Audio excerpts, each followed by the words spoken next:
Bismillahirrahmanirrahim. Assalamualaikum warahmatullahi wabarakatuh.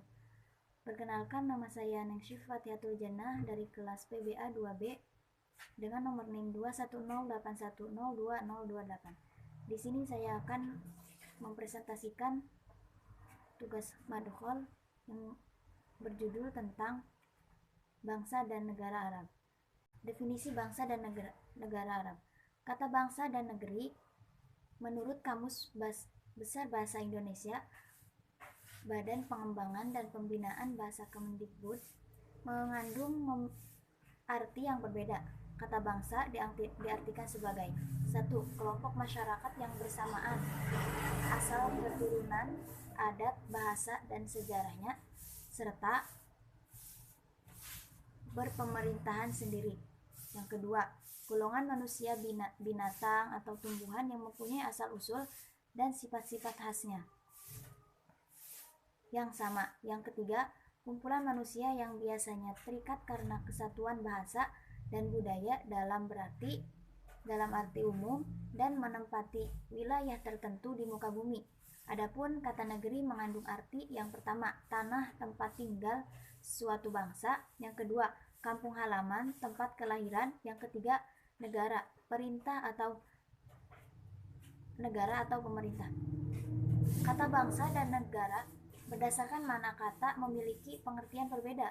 Bangsa dimaknai sebagai komunitas masyarakat yang terbentuk berdasarkan kesamaan bahasa, wilayah, sejarah, etnis. Adapun negeri adalah wilayah atau tempat di mana sebuah bangsa bertempat. Secara konsep, kata bangsa memiliki dua pengertian. Pengertian bangsa dalam arti sosiologis, antropologis, dan pengertian politis. Yang pertama, bangsa dalam pengertian sosiologis, antropologis adalah suatu masyarakat yang persekutuannya hidup yang berdiri sendiri, yang masing-masing anggota masyarakat hidup tersebut merasa satu kesatuan ras, bahasa, keyakinan, dan budaya, dan sebagainya.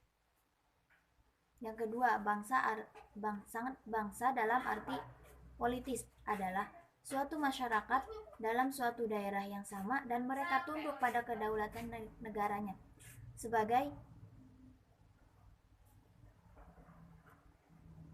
suatu kekuasaan tertinggi keluar dan ke dalam. Bangsa Arab. Menurut perspektif sejarah, bangsa Arab terbagi dalam 3 kelompok yang didasarkan kepada periodisasi kemunculan. Kelompok tersebut adalah Arab al-Ba'idah, Arab al-Aribah, dan Arab Musta'ribah. Yang pertama, Arab al-Ba'idah adalah dari bangsa Arab yang telah punah. Tidak cukup data yang mendetail terkait sejarah mereka. Di antara mereka adalah bangsa Ad, Samud, Tas, Jadis, Amaliko, Umaim, Jurhum, Abdukham, Hadur, Abil, Jasim. Kesemuanya merupakan keturunan Syam bin Nuh alaihissalam. Yang kedua, Arab al-Aribah atau Mut'aribah. Secara kebahasaan, Arab al-Aribah yang memiliki arti Arab murni atau asli. Kelompok ini merupakan masyarakat Arab yang dikenal juga sebagai Arab Qahtani dari garis keturunan Himyar yang berasal dari negeri Yaman. Kelompok ini merupakan masyarakat Arab yang memiliki garis keturunan dari Yasjub bin Ya'rub bin Qoton. Yang ketiga yaitu Arab Musta'ribah. Kata Arab Musta'ribah mengandung arti Arab campuran. Kelompok ini adalah keturunan dari Ismail alaihissalam bin Ibrahim alaihissalam atau yang dikenal sebagai Arab Adnani yang berasal dari negara Hijaz.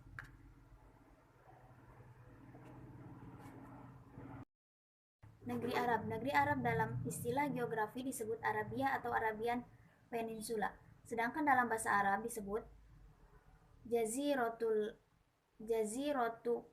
Arab. Istilah Arab ini digunakan oleh ahli geografi Helenistik dan Romawi kuno untuk menyebut seluruh semenanjung Arab dengan perbatasan utara yang membentang dari Teluk Aqaba ke Teluk Persia. Negara Arab berdasarkan terminologi bangsa Romawi dibagi dalam 3 kawasan yang mencakup wilayah yang lebih luas dari istilah Semenanjung Arab saat ini. Yang pertama, Arabia Felix atau Beata atau Al-Arabia As-Sa'idah. Arab Felix digunakan oleh ahli geografi untuk menggambarkan wilayah selatan dari Semenanjung Arab yang sekarang menjadi wilayah negara Yaman. Bangsa Romawi menyebut kawasan ini dengan Arab Felix lantaran iklim daerah yang menyenangkan dan keyakinan produk pertanian dan rempah-rempah yang terkenal. Yang kedua, Arabia Petraea, Al-Arabia As-Sakhriyah atau Al-Hajariyah. Saudi Patria untuk wilayah yang sekarang menjadi wilayah Suriah, Yordania, Semenanjung Sinai, dan Arab Saudi bagian barat laut. Itu adalah satu-satunya yang menjadi provinsi dengan Petra sebagai ibu kotanya. Yang ketiga, Arab Deserta, Al-Arabiyah Asy-Syahrawiyah.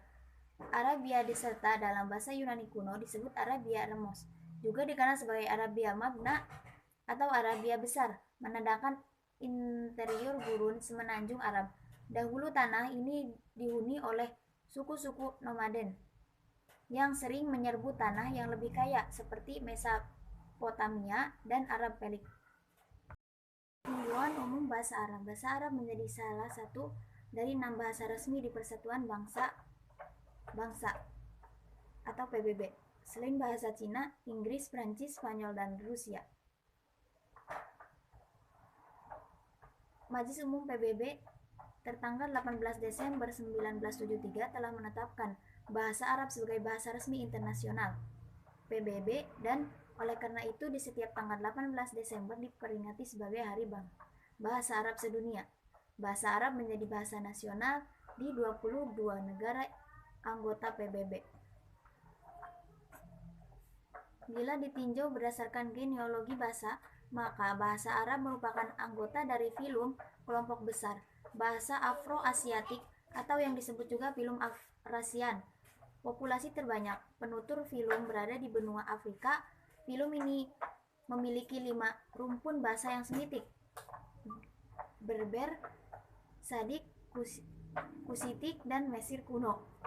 Istilah lama dikenal sebagai Hamito Semitik bahasa Arab masuk dalam rumpun bahasa Semitik. Ragam bahasa Arab. Badawi membagi bahasa Arab menjadi 5 ragam bahasa Arab: Fuso al-Turos, Fuso al-Asr, Al-Amyat al-Muthaqofin, Al-Amyat al-Mutanawirin, Al-Amyat al-Umiyin. Pembagian ini didasarkan kajian Badawi terhadap media informasi di Mesir. Secara umum, kelima pembagian tersebut bila disederhanakan menjadi 3 jenis bahasa Arab yang hidup berdampingan dalam masyarakat Arab, yaitu bahasa Arab klasik, dialek, dan bahasa Arab baku terstandar. Yang pertama, bahasa Arab klasik. Jenis bahasa ini disebut pula Al-Lughatul Arabiyyah Al-Thurathiyah, bahasa Arab klasik, atau yang disebut juga dengan The Classical Arabic. Bahasa Arab klasik dipahami sebagai bahasa yang dikembangkan dari varietas suku Baduy di Semenanjung Arab, sebagaimana dicatat dalam puisi para pra-Islam. Karena Al-Quran diturunkan dalam bahasa Arab, ia memiliki posisi yang sakral dan bergengsi tidak hanya di antara orang-orang Arab, tetapi juga semua Muslim di seluruh dunia. Semua Muslim di seluruh dunia diwajibkan untuk belajar bahasa Arab agar dapat melakukan tindakan keagamaan mereka dengan benar. Jenis bahasa ini digunakan pada abad ke-7 hingga 9 Masehi, terutama pada kitab Al-Quran dan naskah-naskah periode awal Islam. Yang kedua, dialek. Tipe ini adalah bahasa keseharian masyarakat Arab yang digunakan dalam konteks informal. Bahasa ini lazim disebut al-amyah atau ad-darij. Bahasa ini bukan bahasa formal yang memiliki tata bahasa yang dibakukan, tetapi diperoleh secara alami sebagai bahasa ibu. Dialek-dialek Arab bervariasi dalam banyak dimensi, tetapi utamanya berkenan dengan faktor geografi dan sosial. Secara sosial ada 3 subdialek dalam dialek bahasa Arab: dialek masyarakat perkotaan, dialek pedesaan atau petani, dan dialek masyarakat Baduy atau pegunungan dan pedalaman. 3 dialek dikaitkan dengan hierarki sosial dari orang kaya, penduduk kota yang menetap, sampai ke Baduy. Yang ketiga, bahasa Arab baku dan standar adalah bentuk bahasa Arab yang merujuk pada jenis bahasa yang telah terstandarisasi dan baku secara penggunaannya oleh penutur bahasa Arab dan digunakan di kalangan penutur bahasa Arab terdidik di dalam situasi formal seperti pendidikan dan literasi. Tipe bahasa ini menjadi media utama dalam tulisan dan tuturan utama di semua negara Arab, terutama dalam pidato resmi dan acara penyiaran televisi. Bahasa ini lazimnya disebut dengan al-lugha al-fusha atau secara singkat disebut al-fusha. Karakteristik bahasa Arab. Ada beberapa ciri khas atau karakteristik yang ditemukan dalam bahasa Arab yang tidak ada dalam bahasa manusia lainnya. Karakteristik tersebut dapat ditinjau dari beberapa aspek berikut. Yang pertama, fonologi.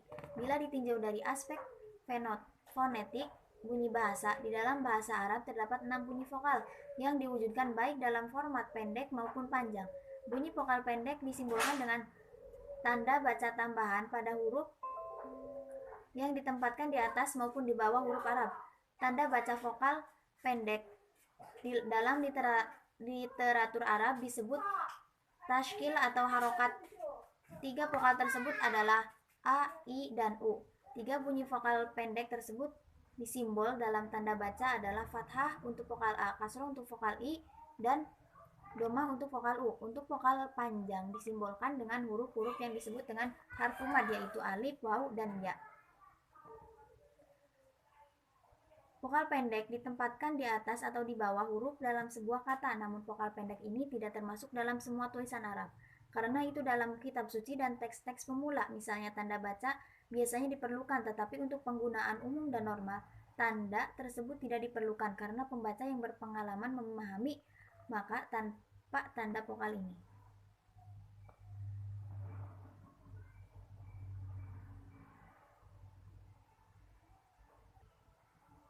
Yang kedua yaitu morfologi. Teori struktur kata atau morfologi biasanya fokus pada 2 isu utama. Yang pertama, bagaimana kata-kata terbentuk atau derivasional atau morfologi leksikal. Dan yang kedua, bagaimana kata-kata berinteraksi dengan sintaks, morfologi infleksional. Morfologi leksikal mengkaji kaidah-kaidah pembentukan kata yang menghasilkan kata-kata baru yang secara leksikal berbeda, beridentitas baru, dan kata dasarnya. Sedangkan morfologi infleksional adalah pembentukan kata yang menghasilkan pembentukan kata-kata yang berbeda tetapi dengan paradigma yang sama. Seperti bentuk kata tunggal berubah menjadi jamak atau kata lampau menjadi kata dengan kandungan makna sekarang. Arab tidak seperti bahasa-bahasa lain seperti Indonesia, Inggris, atau Perancis. Konsonan dan vokal Arab memiliki peran khusus. Mungkin cukup sekian dari saya. Kurang-kurangnya mohon maaf. Billahi taufiq wal hidayah. Wassalamualaikum warahmatullahi wabarakatuh.